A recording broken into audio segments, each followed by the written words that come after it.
chwelche haravan and jeshet ogin north and rune fear hawak the shore kursi has a place and sandel.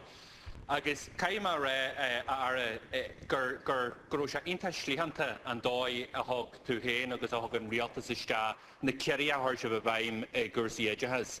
I must say from the outset that it was a very sly move on behalf of the government in the way that he's brought in the cuts in education in the budget in December. We had the mantra from government spokespersons, ministers, backbenchers that class sizes have not changed. Yet within hours then, or days, we had yourself, Minister, outlining the new staffing schedule for small rural schools, which shows very clearly that there will be less teachers in smaller schools and more children in larger classes.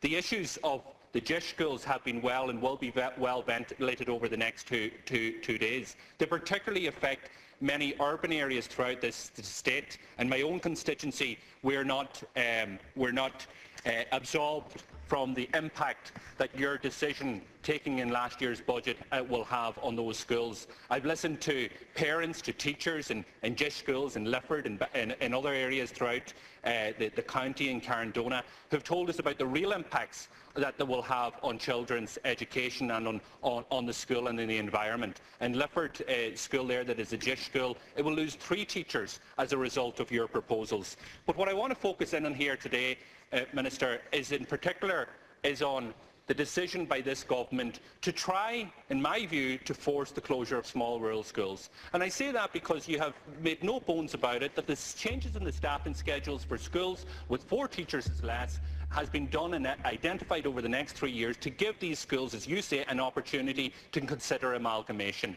I have also seen the reports that went from the Department of Education to the Department of Public Expenditure, proposals that were contained within your department of other ways which you would force small rural schools to close down.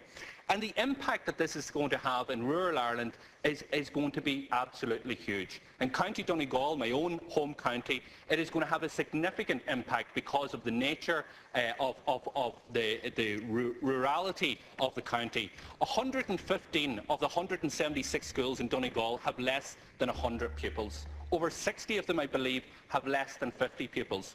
So these are the schools that dozens and dozens of schools, nearly 2/3 of all schools in Donegal will be affected by the staffing schedule changes that you have announced. But worse still is the Gaeltacht schools, because not only did you increase the staffing schedule by 2 for this year for schools under 4, but for the Gaeltacht schools, and particularly the Gaeltacht school that has 4 teachers at this point in time.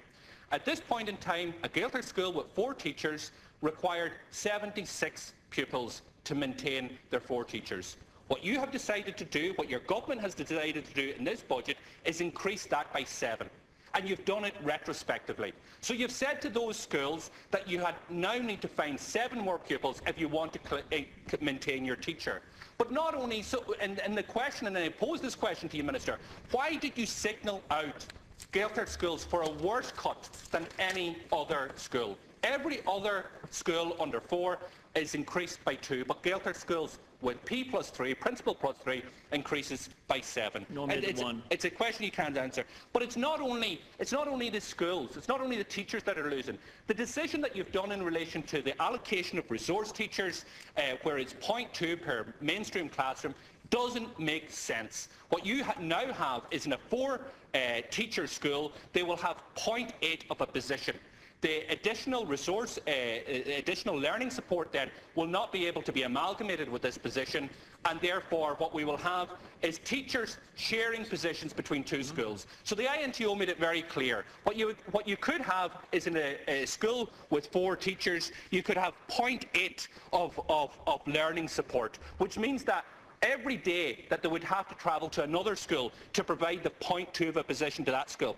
But you could also have within the same school somebody that was allocated 5 hours of learning support, and they would have to travel from another school to go to that school. So what you're having is teachers passing each other on the roads, going from school to school, providing education. And as the INTO said, the only people who are going to benefit from this here are the petrol stations along the way. It makes no sense, the proposals that you have done, Minister. It was in the past, it was allowed that learning support and resource were allowed to be amalgamated, and particular for rural schools. And I will take you by the hand and I will lead you through parts of rural Ireland and show you how your decision will have an effect on them. Minister, you're asking 3 weeks after the fact for a report on JIS schools.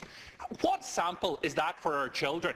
You know, what type of educational example is that? You do not make decisions now and then ask for a report on the impact of it 3 weeks later. You should have done your homework before the budget. You should have known the impact that your decisions would have on JIS schools, on learning support, on teacher support, on mainstream allocation in rural schools, and you should have made your decision clear and concise based on the evidence. What you did is you rushed in, and the Minister, we all know, only fools rush in.